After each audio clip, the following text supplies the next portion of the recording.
thank you so much for being here. Welcome to another round of Story Matters, talking about storytelling, talking about artists, stories, and the artists who tell them. My guest today is a tremendous performer, artist, also Twitch streamer, gamer. We're both nerds. Oh, my room still says Kim and Curt. Hold on, let me change my name really fast. No, I'm obsessed with that. Keep it. we use this for business. So there we go. Okay, cool. Janaya Jones, welcome. I'm so excited to have you on to talk about the show. We got to spend, it felt like months and both a day, but we got to spend a chunk of time last month. James and I was like, was that only like 3 weeks ago? Yeah, honestly, I cannot believe that we've only been home for 3 weeks. Like, I felt like we were in Chicago for what seemed like 3 months. Forever. Yeah. But also the run didn't feel long enough. So no, not at all. Anyway, we first met when Kim and I understudied, because it was right in the height of COVID, and you were in the Bourbon Room production of VHS Christmas Carols, Christmas Carol. Playing, but it was only one Carol. Yeah, just one Carol. Playing Belle, and then also in that production, I remember you guys did a bunch of like a lot of the narrator roles, I know, or lines. A lot of the cast and ensemble took.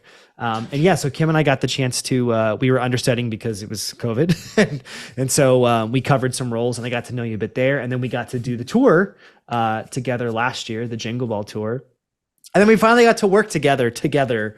Finally.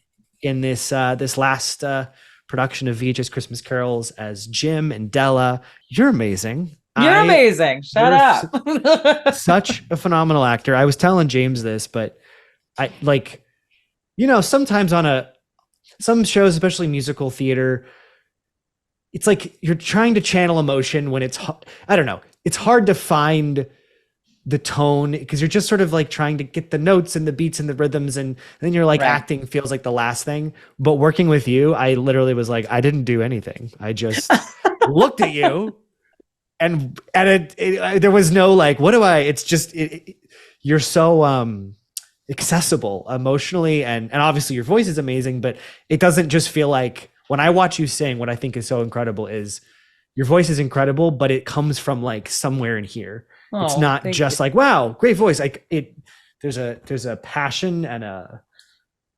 vulnerability and an accessibility to some part of you that's just really remarkable. So yeah, it was amazing to work with you.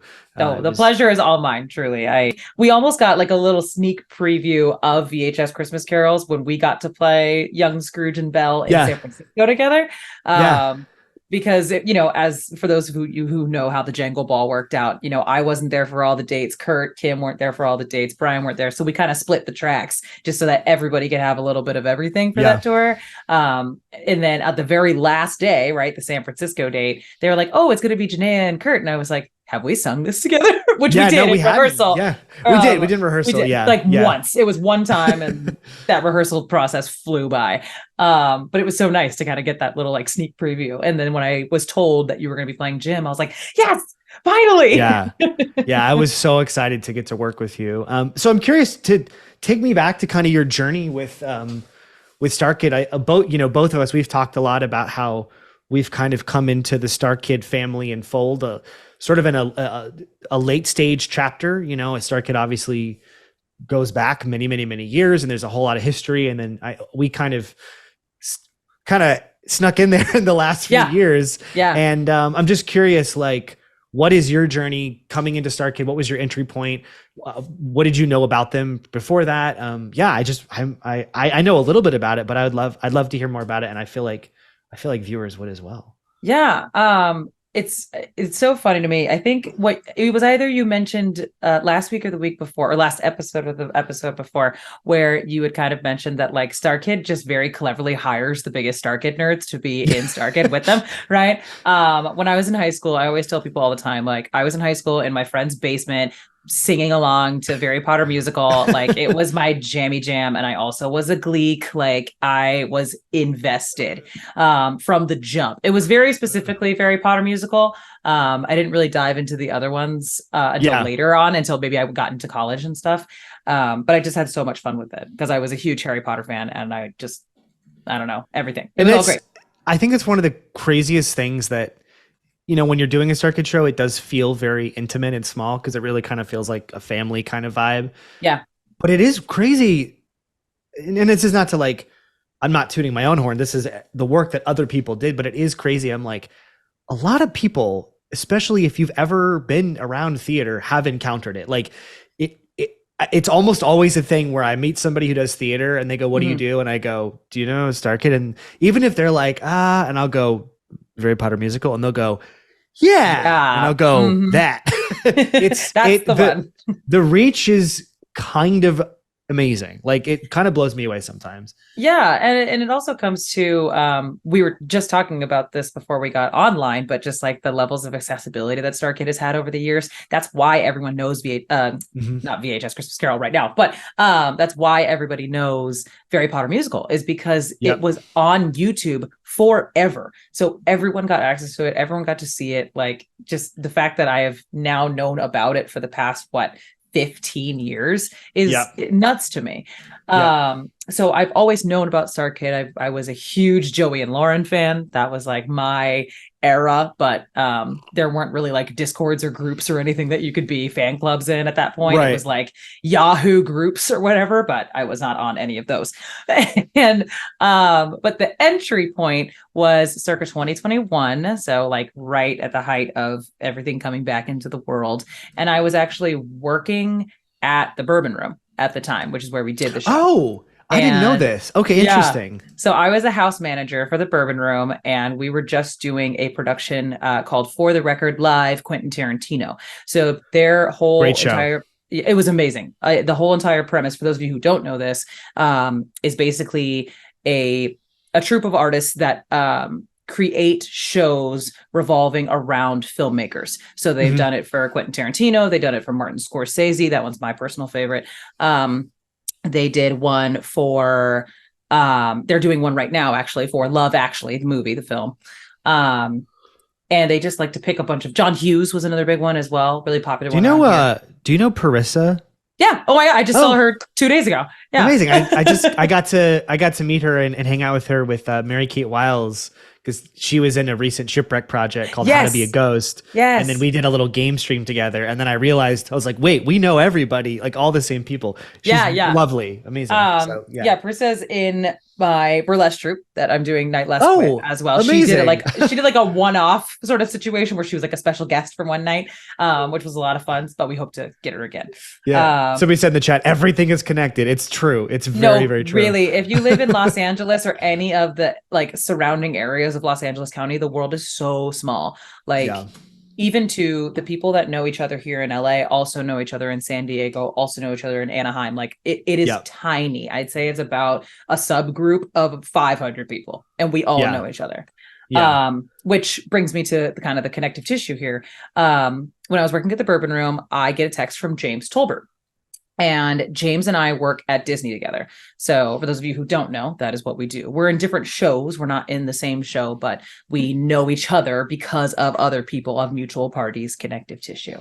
And so he reached out to me. And you guys are performers there. Like you're in shows and Yeah, so we are AGVA performers, which is a little bit different than like character performers, parade performers. That's one department. And then we as AGVA performers are people that can have a microphone and sing on stage, or, be a Disney property, right? Like Five and Dime is not a Disney movie or anything, but that's a show that I do. So we can kind of thread that needle a little bit more. And so he texted me and was basically like, hey, have you ever heard of Starkid before? And I was like, yes. I'm not going to out myself as a really big Starkid nerd right now, so I'm just going to keep it cool. And he was like, well, Brittany Coleman, the lovely, the talented, the beautiful, is actually going to go to Broadway. So she was originally in our show. I don't know if you've heard of it. It's called VHS Christmas Carol. But you were the first person I thought of when it came to finding somebody to replace Brittany, to be Belle. And I was like, okay, cool. Sure. I'd love that. And he was like, great. Well, let me get you to put something on tape. Because obviously I didn't know Corey Lubowich at the time. I didn't know Clark at the time, Brian. And so I had to put something on tape for all of them. Right. Where did I film this, you ask? I filmed it downstairs at the green room of the bourbon room because I was at work, like putting chairs downstairs after Amazing. a long night, and I changed into my pajamas and like sat in the corner and did my audition. Amazing. Then cut to, I was performing in a show at the Bourbon Room just after I stopped working there as house manager, in a little show called Invincible. It was the Pat Benatar, Neil Giraldo, Oh yeah. Romeo and Juliet thing. So we did a reading of it. And so I was like, I cannot get away from this place. So as we were doing the reading of it during the tech week, James was like, hey, we actually would love to have you do this show. Clark loved your video. He loves your voice and blah, blah, blah. And Corey was very excited to get to work with you. And I was like, okay. I was expecting nothing to come out of that. Like on my Twitch stream, I actually showed my audition video a long time ago. I'm literally just like in a To Write Love on Her Arms t-shirt. My hair is a mess. Like every Starkid video or like audition that you see is not the like beautiful green screen background with like my face beat. It's like me looking like I jumped out of a trash can. But I will act. I will give you acting. And it's always those auditions. It's like the ones that you pour all your resources into, you never hear anything about. But the ones that you're just like, whatever, I don't have time. That's when you're like, we loved you. No, like, absolutely. Okay. I was just like, I was almost embarrassed. I was like, no, I'm in the like dingy green room of the Bourbon Room Hollywood, right off of Hollywood Boulevard. It originally was a little place called The Prospect, and it was very similar to the Rockwell here in Los Angeles, which just closed over the pandemic, where it was like a musical theater hub. But it also was home to a lot of rock bands that used to perform there.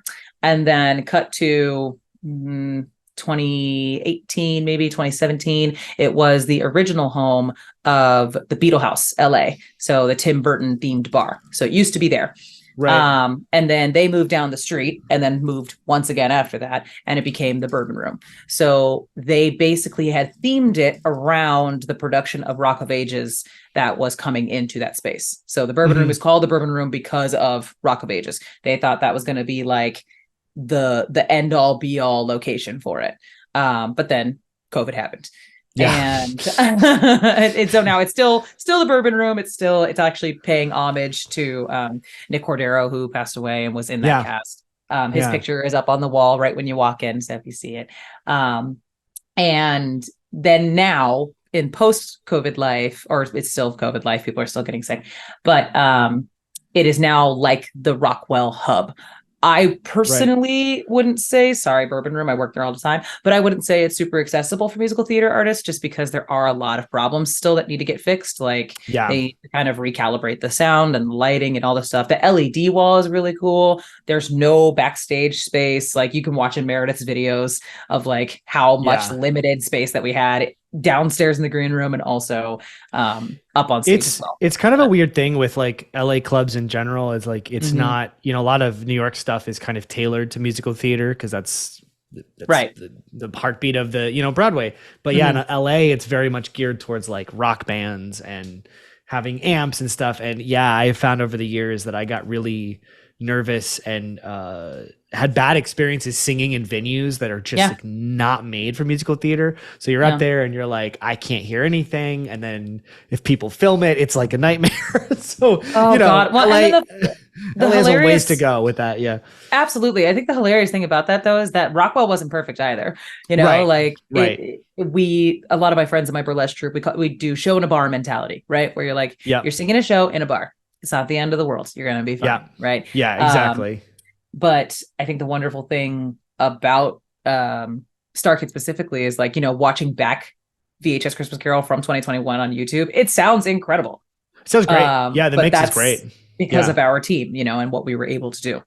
So I got in, which was awesome. And the first person I texted was your friend and mine, Bryce Charles. And he was like, this is wild to me. The fact that you guys know each other is like crazy. Yeah. So TLDR on that, Bryce Charles and I went to college together. We're also from the same area in Northern California, like not the same town proper, but I could drive to her house in about 30 minutes.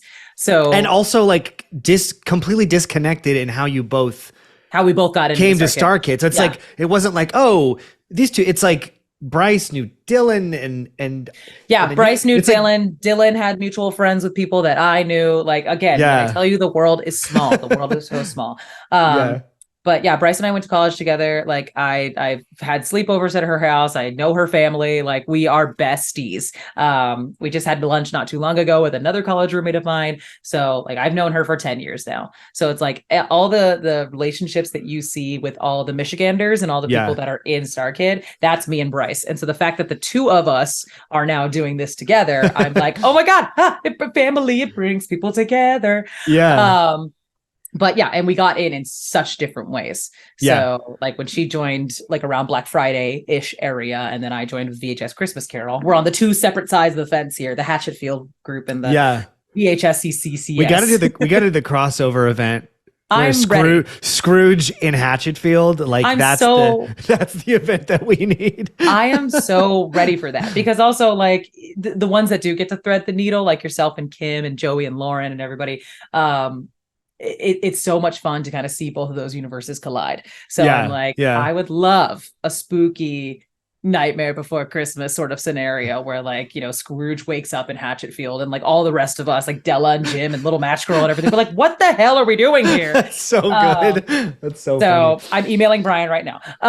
But basically, all that is to say, I got to be a part of the experience and we had so much fun. I also got super emo recently and watched like all of Meredith's vlogs Hmm. from Bourbon Room to Jangle Ball last year, leading up to the new ones, and seeing the videos of just how sweet everybody was. Like, Yeah. I remember it in my heart, of course, but like seeing the captions or whatever, like I was rehearsing and Meredith was like, Janaya is so talented and we all love her so much. I was like, wait. It was So, really special too. I mean, Kim and I were kind of not, I want to say outsiders. We were covering. That was what we were there to do. So, yeah. it's a very different function. But there was just a real joy, I think, because we had all been stuck, isolated and alone. And it was the first time, like, even I remember opening night, I was just in the audience and I remember being like, oh my God, there's people on stage. There's people in an audience. Like, it felt like, not everything was okay, but it was like a salve after a good 12 to 18 months of are we ever going to do this again? And it was just like, it felt like, okay, we're back to some extent, No, so it felt really absolutely. special. And that first night was an incredibly, incredibly warm room. I mean, all three nights were so great, but that first night specifically, I know we all had the jitters, we all had the weirdies where we were like, oh gosh, we're in a space. But again, thank you to the folks that were there that first night and were so good about like keeping masks on and keeping distance and all of that kind of stuff. Because again, at that time, we didn't really know how to do it. We didn't know where to go, how to be. And so I think it put us in a very vulnerable position. But the room was so warm, the energy was so warm. Our cast was like the epitome of I got your back to each other. Because we were just like, wait, oh, we're performers. This is what we're supposed to do. And the song goes like this. How does it go? I'm not sure. I was saying wrong lyrics up until the last night when we filmed it. So, and Clark loves to tell me on the day we film it. So He's like, by the way. Yep, that was what happened with there's a little VHSCC Christmas or like Easter egg where they had to take a clip from the earlier performance, and it's very brief because I messed up the lyrics in the second performance. And I didn't have my purse. So there's a moment where it clips over to the one from the afternoon where I have my purse and I'm saying the right lyric, and then it clips back and I have no purse. So, I love it. That's what makes that's what makes it Starkid. Exactly. And I walk off stage and I freak out, right? And most people would consider me like a pretty level-headed person, but like inside, what did you do is like the story of my life, where I have three little rats in my brain being like at all times. So I ran over to Clark and I was like, I'm so sorry. I'm like screaming at him. And he just goes, Janaya, it's fine. Like in just the calmest. Yeah. Like, it's going to be okay. That's why we did it twice. It's all good. Yeah. It's whatever. But yeah, so that's kind of what brought me in, that whole situation with James. So I always say I owe James Tolbert my life, because I do. And that's what kind of kept me around. Because once we got to the Jangle Ball, it was a scenario of like, oh, it's the question of if Britney's going to come back. No, Britney's going to go book a national tour. So she's going to continue to be amazing Britney Coleman. So they had asked me again if I wanted to come and do the tour. And I was like, absolutely. I'm so very available. And I loved the tour. I had a great time. That is where I thrive, in a little bus with 10 other people sleeping on someone's shoulder. In the middle of Boston. I love the energy of like, yeah, I know it's not everyone's cup of tea, but I like when you are solely as a group engaged in the idea of a thing that you're moving towards to do. I've only toured, I guess, twice for a bigger project, but like, man, I love it. Yeah. I'm sure it would get, if it went on for like 6 months, I'm sure I'd be like, wow. Absolutely. Lot, that's why I'm like, Britney Coleman is my champion. The fact that she went back-to-back tours. Jen had actually mentioned in the chat of like, is it so weird that Beetlejuice was in San Francisco at the same time as Jangle Ball? Yeah. Well, hilariously enough, the Beetlejuice posters and company were in Chicago when we were there. So Britney is with us. We were driving around. We were like driving back after like one of the shows. And AJ was driving, and we just like, and Allie was like, "Oh, look!" And we like drove by a sign, and it was just like Britney on a sign, and we're like, "Huh." No. It's like wild. Yeah, Britney was the spokesperson of Chicago while we were there, and it was like anytime that I got on a train, like JB Burns and I would take the train up to rehearsals and stuff, and every stop was a Beetlejuice poster and a company poster, and so it was just like Britney everywhere you went. And it's so funny because we still have not met Britney and I personally. I've never met Britney either. Yeah, we've been to the same town twice. Yeah, but or same town at the same time. But I've never had the pleasure of meeting her. So hopefully one day either A, we get to do something together, or B, outside of Starkid, that'll be the Hatchetfield crossover. There's 2 Bells. It's like a split timeline. Oh hell, that would be awesome. And they're like, what? You're Belle, and it's like, no, I'm Belle, and it adds a whole thing. We're just like Spider-Man, and we're just pointing at each other. It's the point. That would be amazing. Kim is the third Belle.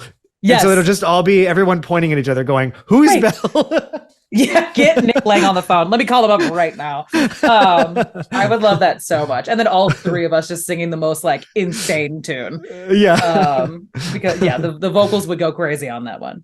But yeah, so after Jangle Ball, I was like, I like washed my hands of it. I was like, okay, great. I got my Starkid experience. This is amazing. Thank you so much for having me. And thank you for your time. See you later. Like, I thought I was done. Yeah. Because again, a replacement is a really strong word, but that's not the like, it has no negative connotation to it. Being the replacement of Britney, I'm always expecting her to come back. Right. So I was like, I am here if you need me, but if not, that's great. I'll support you from afar. You know what I mean? But it's that like once Starkid, always a Starkid mentality where they'll always have you on the line. They'll put you somewhere if they need to, or they'll ask you to audition for something if it's a new project. And so when Christmas Carols, plural, came around, I get a text from James again, and he was like, hey, so here's the situation. We're doing this show, and it's going to be an extension of the Christmas Carol cinematic universe. So would you like to audition? And he was like, basically what's going to happen is you would still, if and when you book this role, you would still get to play Belle, but in the first half, you would play a different character. And I was like, oh, okay, that sounds great. What is it? And he's like, well, we're doing 2 stories. It's going to be Little Match Girl and Gift of the Magi. And originally I was actually going to audition for Grandma because I was like, what a fun little silly goofy thing that would be. And James was like, no, we would like you to audition for Della, please. And I said, oh, okay, great. Yeah. So the audition song was Something Perfect, which I love to this day. And it was just the second half of it. And when I first heard that demo, I actually started crying because I was just it's so good. That song is just so beautiful. Clark is really good at translating people's emotions. And it doesn't even have to be his, right? It's almost like in a weird, crazy way that he wrote that song for me. Yeah. And so when I was singing it for the first couple of takes on my audition tape, I'm like sobbing. I was like, I can't turn this in. I think that's get it together. I mentioned obviously working with you, and I think you're just a phenomenal actor. And I think also the music that Clark writes to just speak about Clark's writing, that in my experience also doing Spies Are Forever, which Clark wrote. Hi, Kim. I love Oh, you. there's Kim. um, Kim's like, I'm at work. yeah, Kim is working. Um, there's a when you sing Clark's music, you don't have to like go, what am I feeling in this moment? No, What you am know I exactly. just the sound of it, the feel of it, it just I don't know, it's like, I've definitely sung stuff in various projects, often not Starkid stuff, where Yeah. you're like, okay, I hear the notes, I know what the song is about. Boy, I don't feel that, but like I'll muster it. And I just think Yeah. Clark stuff is like, you just sing it and you're just there. It's like, I don't even have to think like, well, it just kind of like every time we did, Della, My Darling, I was like, I didn't have to go, oh, it's just the sound. I don't know how he does it. I think he's just Yeah, so you excellent. don't have to reach. You don't have to pull from Yeah. personal experience. You don't have to, do all of the like university tip cards of like how to be an actor or a performer or anything like that. You hear that first chord and you know exactly what's going to happen. It puts you there. Yeah, he's Yeah. emotional storytelling through the sound of it. It's really wonderful. It's like such a gift to get to sing his music. Yeah. And also too with the combination of the three stories that he's currently that are currently in this universe, right? They all have such different vibes, different energies, right? They're all in the 80s universe, but it's different chapters of it, right? Yeah. He wrote them for different vibes, different seasons almost. It's like we almost have to do one more season. And I don't know what season that is, but yeah, so I was very, very excited about it, but I also got really nervous and there was a lot of self-doubt and worry that I was like, I don't know if I would do Della and Belle. I don't know if that would be my combination. And I get a text again from James. Shout out to James. Again, I owe him my life. Because he was like, Janaya, you need to send in your tape. It was like 2 days after the due date. But I was like running around. I had 6 other gigs that I was going to. Curt knows that I'm an insanely busy person. Dude, Janaya is like a hustler, man. I am always like, wait, you're where now? You're doing what? How? Yeah. Wow. Like, no, your work ethic is like remarkable. Yeah. And I'm going on vacation as soon as January 1st hits, and I can't wait. Yeah. Much deserved. But yeah, I was going through like a couple different gigs. I also had school that I was working on, and James was like, if you have even 5 minutes, just put whatever you've got on tape and send it in. But I need you to send it just in. To hear. Yeah. And I was like, okay, I'll do my best. So I recorded it at like 11 o'clock at night and sent it to him. And then within 2 days, got the offer for Della and Belle. And I was like, okay, great.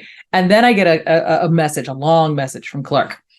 And as we all know, Clark, he's very, he doesn't talk much, but when he does, it is incredibly effective. So to see this long ass email from him, I was like, oh no.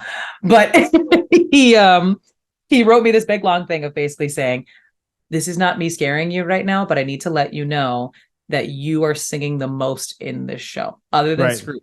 It's like Scrooge is singing, and then you're right under him as Stella. So please let me know if you have any questions or if you need any help with anything. Like, I am always free to plunk anything for you, answer any questions that you have, blah, blah, blah. And I was like, thank you so much. Let the panic ensue. It's like, no. Yeah. I was so anxious and so worried about it leading up to once we got to Chicago. Because I'm also I'm not a lot of like a pre-prepper. Same. You and I are exactly the same like that. Yeah, I couldn't do too much because if I overthought it, then I don't think I would have brought the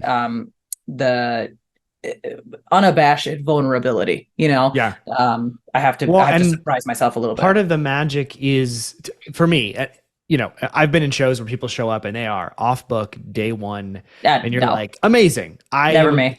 But I guess to me, the real joy is, and it's not to be lazy, but it is like, I kind of want to discover it in the process. And I feel like knowing it's happening is kind of the special sauce that makes it go, okay.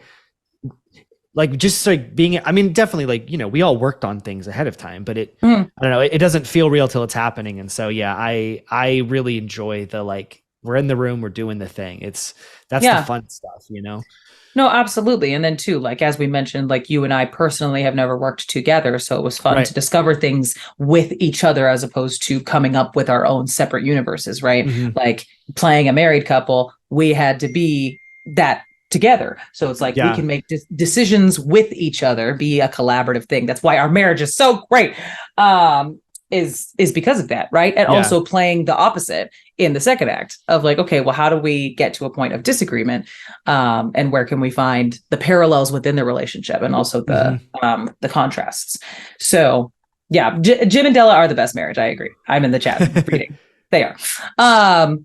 But yeah, it was I listened to as much as I could. I didn't want to oversaturate myself, Yeah. because I also didn't want to get anything too stuck in there. Like harmonies, yes, I'll make sure I lock those in. Choreography, Right. absolutely, right. I have an embarrassing take of when we were in Boston for Jangle Ball. I had no idea of the Wiggly choreography. I must have looked it over or something or totally skipped the video, but everyone was like doing this shit. And I'm like, what is going on?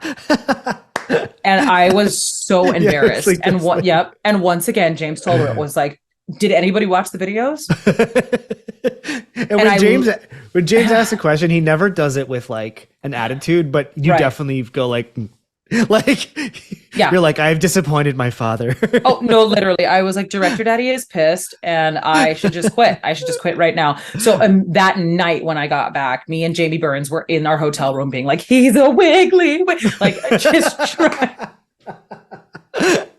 I felt terrible. And so the next day I was like off book on everything except for stutter. Canonically, I was never off book for stutter. I had the sheet. Some of you actually, maybe in the chat, actually have the sheet of my lyrics written down. Yeah. Because I just got so nervous. I got so nervous, especially in Boston, because I think that was our biggest venue. But yeah, I will never want to disappoint James. And so with this process, I was like, I have to be at least somewhat cognizant of the choreography / who I am as Della and my own person. Yeah.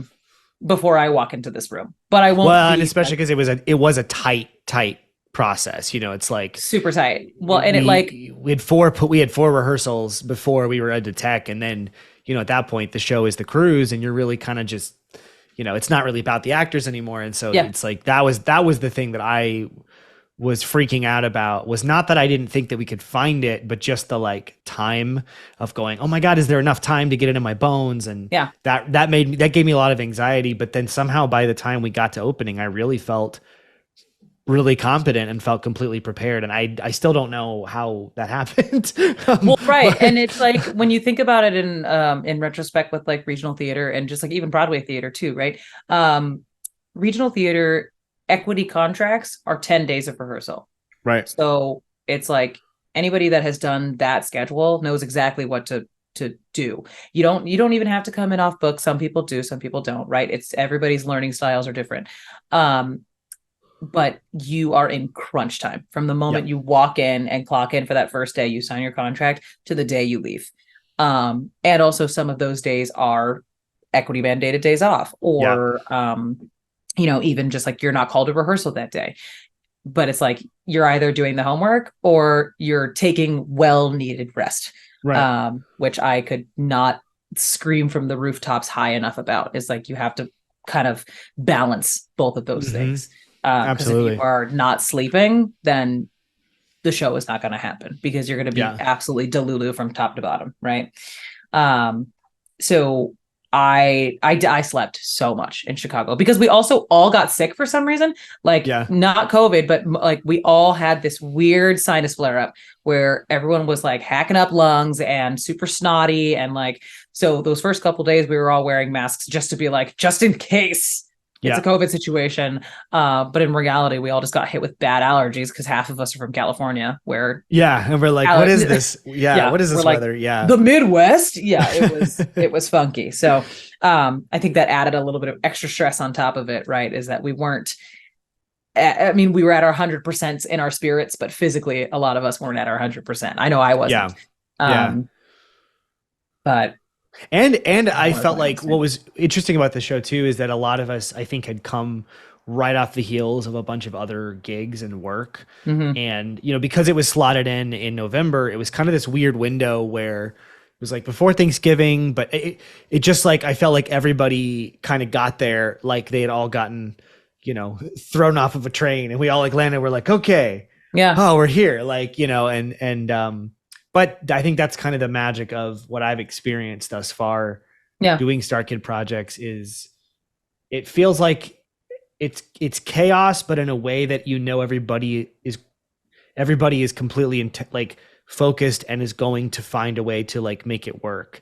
Yeah. And I don't, obviously having maybe more rehearsal time or whatever would be great, but like, I don't think a Starkid show would be better if you had 6 months to rehearse it. No. Like, I think part of the magic is that it's happening and it's alive and it's choices are being made. Like, I think that is kind of, it's the antithesis of sort of studio or like Broadway model of like, it's so refined, it's so polished that it's perfect. And I think the audience is responding to seeing real people play and figure it out. And I think that that's part of like what makes it feel special and like a different thing than like, the most perfect, like, you see Hamilton and you're like, perfect, everything's perfect, and it's amazing.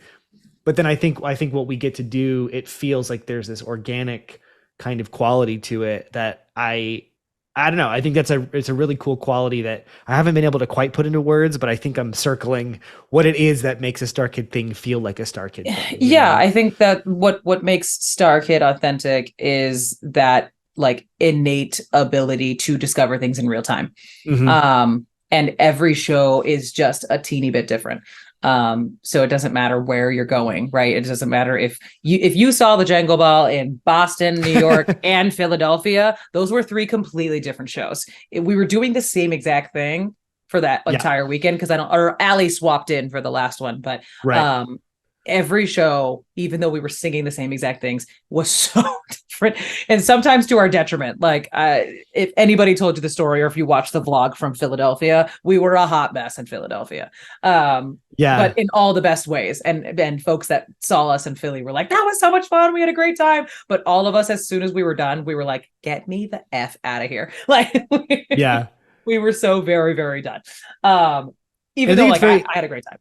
It's like born out of the fact that it often is a work in progress in the moment. It's still like, what if we tried this? What if we tried that? And I think that like, it's one of the things that for years, I love theater, I love performing, but I used to go to New York a lot for auditions, and I got I got really burned out and sort of lost, I don't want to say hope, that sounds really bleak, but I just sort of lost the spark that I had, because I would go to these auditions, I would hear people in the room before me with the most perfect everything, the perfect Broadway body, the perfect,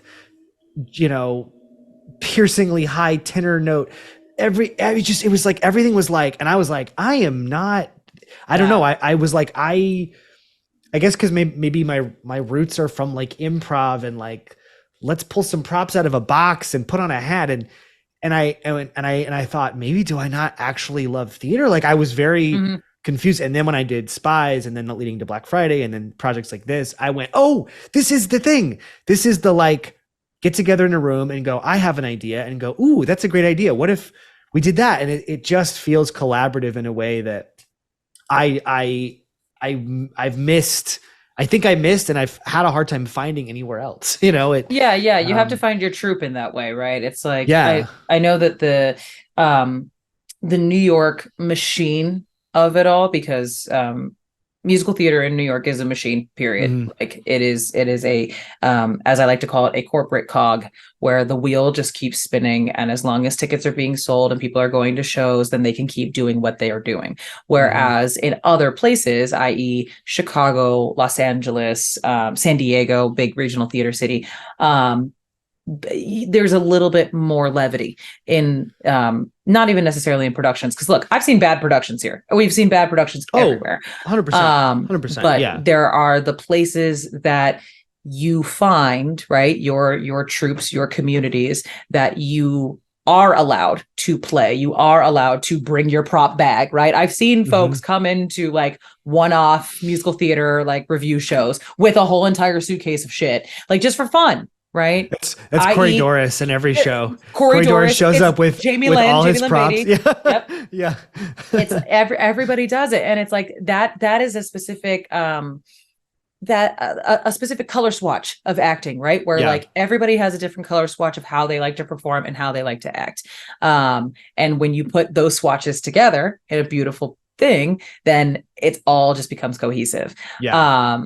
So I like learning from people like that have different acting styles and different techniques of like how they memorize things, how they come to rehearsal on the first day, how they come to rehearsal on the last day. Like everybody has a different style. It can't just be this factory bred thing that I think a lot of as someone who has gone to a conservatory for performing arts, they try to just like churn them out, where they're like, this is what you're supposed to be learning. This is how you do an audition. This is how your headshot's supposed to look. This is how blah, blah, blah, blah, blah, down to the punctuation. But in reality, the second I graduated, everything that I learned in school, I threw out the window. Like, yes, I have the tools, I have the kits. Like, that's why you see me chugging Pedialyte every single day, is because I learned that in college. Or, straw phonation, all that fun stuff. But I took those tools and put them in my kit.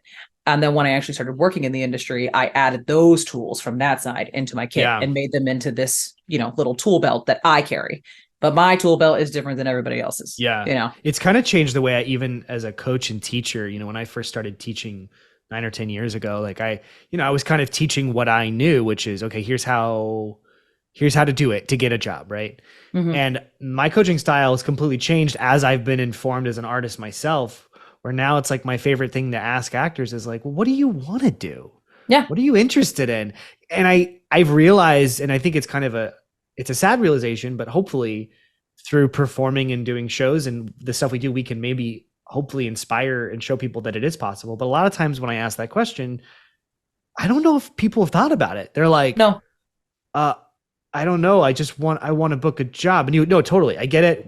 We're all trying to book jobs, but like, what are you interested in? What do you want to say? What do you want to do with your work? And, a lot of times it's just like, there's no space for that. Cause it's like, get the right look, get the right headshot, be on the specific diet to have this kind of body type, to have the thing that looks like the A-list actor that you're all trying to emulate, because that person, and you have A-list celebrity people who have done amazing work and I'm sure put a lot of effort in, but they're telling everybody how they did it. And then everybody goes, I'll do it that, it becomes this, everyone trying to sort of be a clone of each other. And I'm so grateful for this weird and wonderful space to kind of go like, it's off the beaten path. I have so much respect for people who do, like Broadway 8 shows a week. Tours, like, I'm like, that's amazing.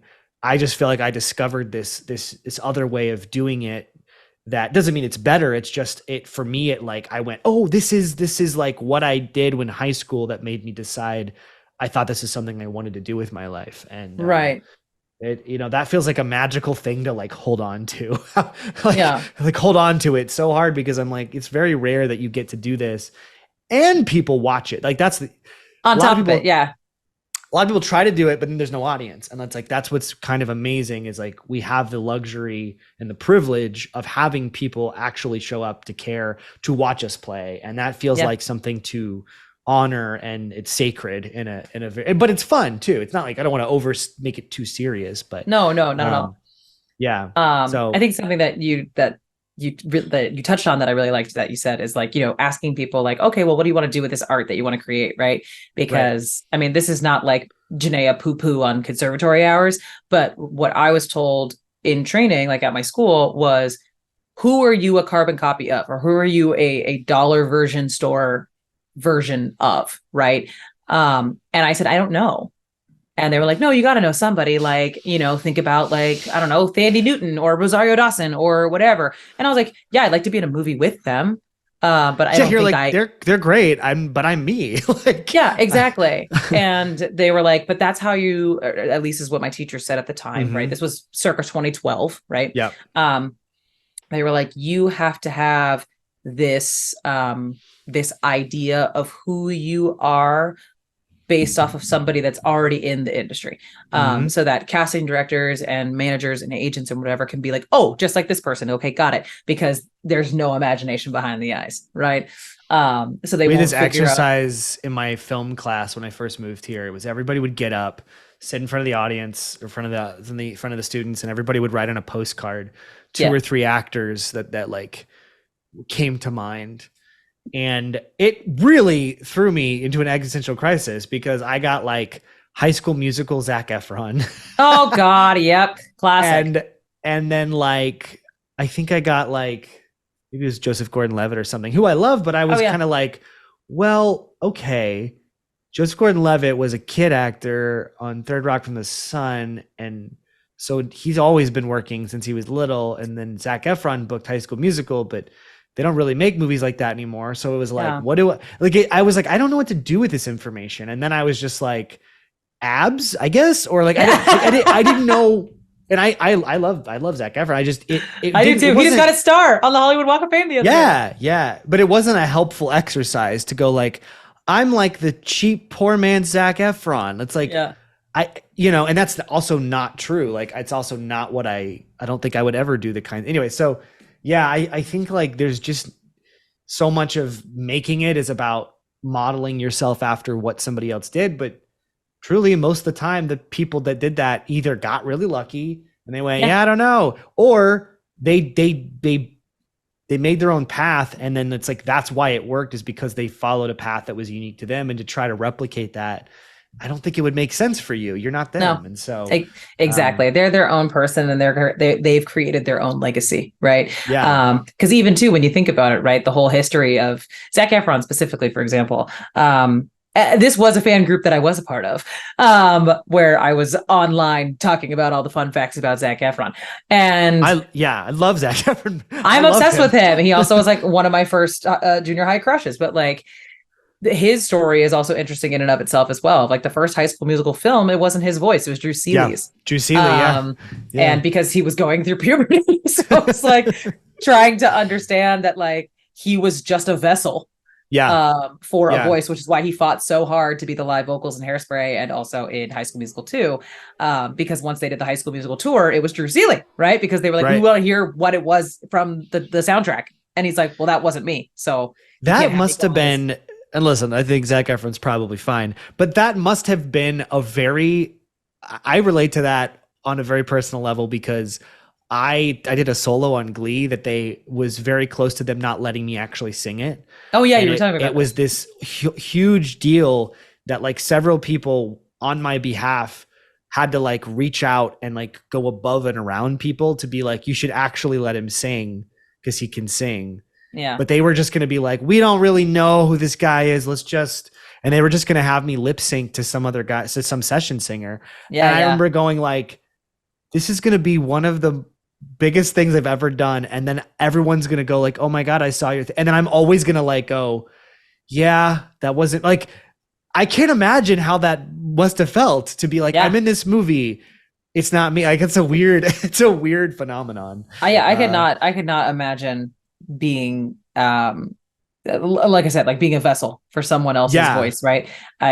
When I hear my voice, I'm like, I'm like in Emperor's New Groove. Is this my voice? Like that would be me if I was watching myself with not my voice on it. You know what I mean?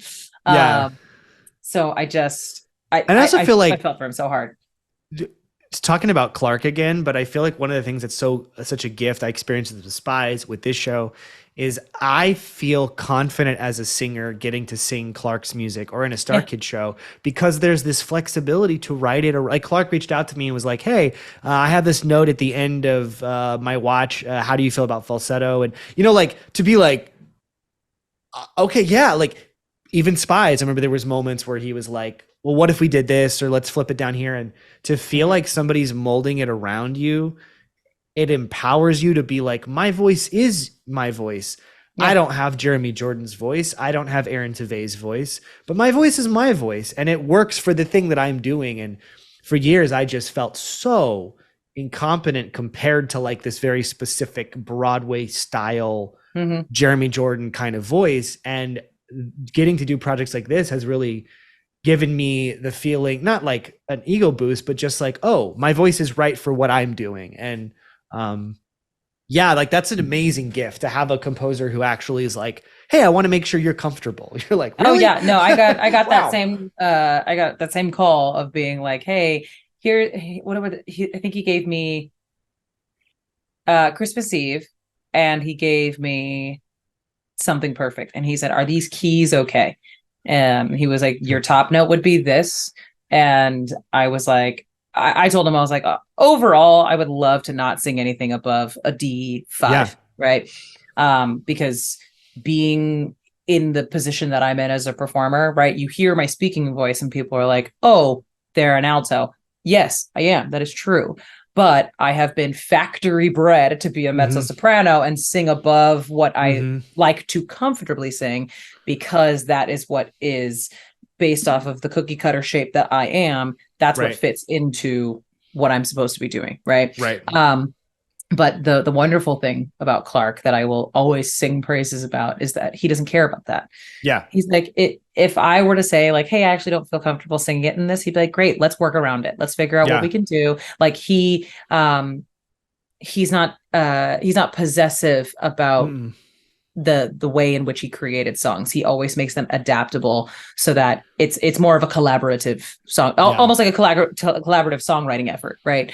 And then you have a ownership of the performance, and I think it causes, at least for me, it makes me feel so much even more emotionally invested, because I don't feel like I'm just being like the B-list version of somebody who already did it. It feels like this is mine, and it's not like mine only, but the part that I get to contribute is mine. And that's just like such a wonderful feeling coming from a world of theater where I've often felt like, well, I don't sound like that guy. So, and it's like, that's okay. No. My voice is this is what I'm here to do. I don't know. That's absolutely. I mean, going back to, for example, of like sharing roles, right? Going back to the trifecta of bells. There's 3 different bells. We all have very different vocal styles. Totally different I think voices. What I loved specifically about the Jangle Ball tour is that you kind of got to hear all of them. Yeah. In a way of like, if you want to listen to Britney on Spotify or on the very first iteration, you got to hear my version of it in 2021 and on those select dates. And then you get to hear Kim's version of it too.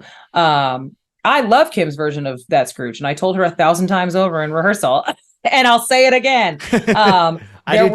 There were moments of Kim's that I was like, let me just put that in my pocket for later, of like, because I love getting to be inspired by other people's voices and timbres and choices, to then where we can all make our own versions of it. You know what I mean? 100%. Because I remember Kim was talking. Oh, so no, you go ahead. Sorry. Oh no, I was just saying, of like during the rehearsal process for Jangle Ball, Kim was like, I can't sing that the way you did the bridge. And I said, that's okay. Do it your own way. Yeah. Because I was like, you don't have to be me. Be yourself. I added a little bit in the bridge because I was like, oh, there's something that I want to do that's clever here. And Clark was like, yes. Yeah, do it. Yeah. Clark immediately was like, keep that forever. And I said, okay, great. But that doesn't mean that it's set in the sheet music. There is no 100%. Sheet music. You're right. Yeah. I also really, to me, like watching the pro shot of VHS, I have a very kind of naturally soft voice. Like I don't have that pingy, like, like I just, it's the Jeremy Jordan voice. Cause like, that's what I think of when I think of that, like pure piercing, send me soaring to the heavens, first tenor thing, which is amazing, but I don't have that voice. I have a much softer voice. And I was worried initially because you have such a powerful voice. And actually the blend is so cool. I love the way like it feels like it complements each other in a really lovely way that I was at first like, oh no, I gotta sing it. And then Clark was like, no, just sing you. Yeah. And Janaya sings Janaya So it's just, it's a great feeling after so many years of toxicity of being like, I'm not good enough, to be like, I'm exactly what I need to be. And that's the feeling I get getting to be in these projects over the last few. That's why they've become the most special creative thing in my life. Even if I book a TV show or whatever, I'm like, this is fine, this is not the like the sacred thing. This is work, Yeah. and Absolutely. yeah, And I feel like we talked about that almost exactly to a T in Chicago. Of kind of being like, we do our things, we go clock in and clock out, but these are the things that we look forward to. We look forward to yeah, doing Starkid every year if and when we can. We look forward to creating new Starkid projects if and when we can, yeah, and so to kind of have that little tiny gift that you get either once a year or however many times a year, depending on what shows you're up to. yeah, It is so cherished. And so like when I was talking about earlier about how like I didn't think I was gonna be here 3 years from now. I thought I was yeah, only gonna do the one thing and just be done. How lucky are we that it's like 100%. once a star kid, always a star kid mentality. Yeah. And And so that I'm like, I'm and so just excited. the fandom and fan base in general, I am always just it's so lovely how receptive. You literally just will be like, here's a new person. Everyone's like, love you. Great. Welcome. There's no like, well, who is this? And why? No, Like, and also too the love that Rockwell got mhm. from me joining Starkid, like Rockwell was Yeah. my Starkid for everybody else's Yeah. knowledge. And the way in which like because we're all chronically online. Like I would go online and be like, "Oh, what are people saying about me? I hope it's nice." And they were like, "Oh my God, remember them from the Rockwell musical parody of It? They were also in this and this and this and this. And also they know this person who did this and this and this. Like y'all Yeah. are crazy. I love you, but you're crazy." Yeah. And there was one post that somebody posted on Tumblr actually promoting the Exorcistic cast album that I just did Mm. earlier this year. And that's a whole different, like it's definitely more for the nerdy prudes, the Hatchetfield side of the world, right? Yeah. Because it's hard rock, it's very obscene language. It's all about the Exorcist. So it's like, but it's a completely different thing that I get to do that is different than VHS Christmas carols, right? Yeah. But the fact that somebody went out of their way to find that and not only find it but promote it and be like, hey, this is Yeah. another thing that your friend and mine Janaya is a part of, please support them, was very sweet. And the fact that people are just willing to take a chance on new projects and like, obviously if it's got the Starkid label on it, it's like an easy ask, but there's all kinds of other outside projects that so many people are just willing to take a chance on and Yeah. listen to and engage with. And that's a gift that I am so grateful to, people like Nick Lang and James and Clark, because I'm like, yes, you gave us this opportunity to create, but the residual effect of that and the long-term support that is sort of passed around is in many ways life-changing. I mean, like, No, absolutely. like my Patreon, which is a huge part of my life, creatively, and it's been such a resource. I like that probably is not a thing that would happen if not for that. So it's like, it is truly a gift that it goes beyond that. And it's and that's all the sort of generosity of fans being like, sure, we'll check it out. Like, that's so hard to get people to pay attention or care about anything. It's like, that's honestly the hardest thing as a creator. And the fact that there is this sort of support system is just, it's amazing. It's amazing. Yeah. There are so many projects that I do love, and there's also projects that I don't love, right? That I do for work. But the ones that I am passionate about and that I do care about, like the Starkid community has not only discovered them and promoted them, but they've uplifted them and been like, what a cool thing that you got to be a part of. Tell me about that. And I'm like, wait, what? Like the amount of folks that asked on the Jingle Ball tour, like about it specifically, that was like a passion project for me. And the fact that, again, World So Small, Spies was happening at the same time as It was happening at the same time as Stranger Things, which Jamie Lynn was in. So it was like all of Starkid was there. We were all just chilling in the same place at the same time. But we were all doing different projects, right? But it was all these things that we cared about. Well, thank you so much for being here. Go check out the digital ticket. Yes, check out our digital ticket. Maybe we'll record an album in January. We'll see. God, I hope so. Much more to come. So, Janaya, thank you for being here. I really appreciate it. Of course. Yeah. Thank you for hanging out with us. Thank you for the all the wonderful just the feedback and the input. So, have a wonderful day, everybody. Bye.